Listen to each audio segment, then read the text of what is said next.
Now, you see I put it here. It's the substance abuse bingo grid. Let's say right off front, okay? If you get a bingo, do not shout it out. You're not getting an iPad, or there are no prizes here, okay?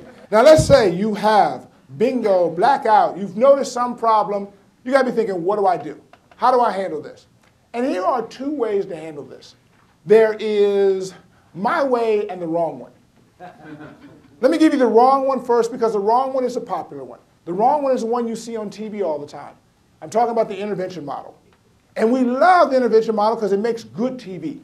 Not sure it makes good therapy, good treatment, but we love it. You know how the intervention works. You get everybody together who knows this person, everybody, and you corner them in a room. And then you tell them how their life-threatening illness is inconveniencing you. Now, here's the thing I love about it is that it's such a weird idea that you can't get anyone to willingly come to an intervention. You've got to trick them there. You can't say, right? You can't say, hey, we got an intervention at 5. What time's good for you?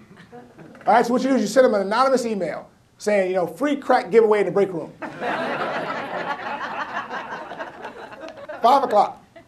Now it's 4:59. Here they come. They got the pipe and everything. And it's all of you. And I mean all of you. It's not just spouse and coworkers. It's the checkout person at the market, the mailman, first grade teacher, Miss Appleby, all of that. And then you all take turns telling them how their life-threatening illness is really inconveniencing you. Hey, parking in your parking space made you miss meetings. And they're going to die, but this is about you. Now, I'm as narcissistic as you can believe. Remember, I'm going to speak all day today. I don't take questions. I understand narcissism. I enjoy it. All right? But it's probably not effective. See, if this was an effective technique, think about the concept. Maybe it's just me. My perception here is that substance abuse is not a moral failing, okay, but an illness. Now, I could be wrong about this, but I'm not necessarily so sure. I tend not to be as judgmental about these types of things because I've had other addictions. So I've never been addicted to drugs or alcohol, but I've been addicted to caffeine, nicotine, Krispy Kreme, even when the hot light isn't on, all right? I'm pretty much addicted to anything with the "een" or "eem" sound. All right? Gasoline, benzene, it doesn't really matter to me, all right? So I tend not to be so high-minded. Plus, you know, I would love to tell you that I've never had alcohol, but I've had alcohol before, lots of it. And I know I'm the only one, but I don't think so. See, I've actually had alcohol out of a garbage can. You know what I'm talking about. Fred Party Punch. I'm the only one, huh? I'm the only one who's ever been there where they put the grain alcohol in the lining of the garbage can and they pour the fruit. Oh, you don't act like I'm the only one. If I made some now, you have your cups dipped in. Don't act like it's just me. All right? And so I tend not to be so high-minded about this particular thing. I'm judgmental in many other areas, just not this one because I can relate.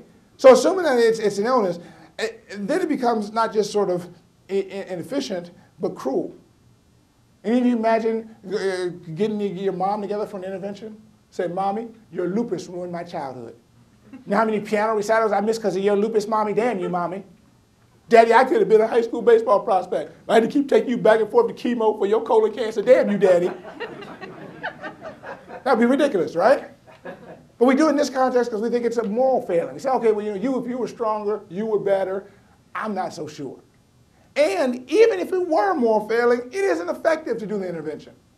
If the supposition here is that the person is using drugs or alcohol as a form of self-medication, all right, to avoid some other stress, some other pain, and so they use drugs or alcohol to avoid that, you've come in and told them how not only is their problem affecting them, but everybody they love and care about, and how it's causing them pain. If you're looking at the self-medication pain relief scale, what part of the scale do you think has been increased a lot? The pain. That means you need more drugs to give them that out. I'm surprised people don't light up the pipe in the middle of the intervention. So, oh boy, I didn't know this was so stressful to you. Hold on a second, tie me off.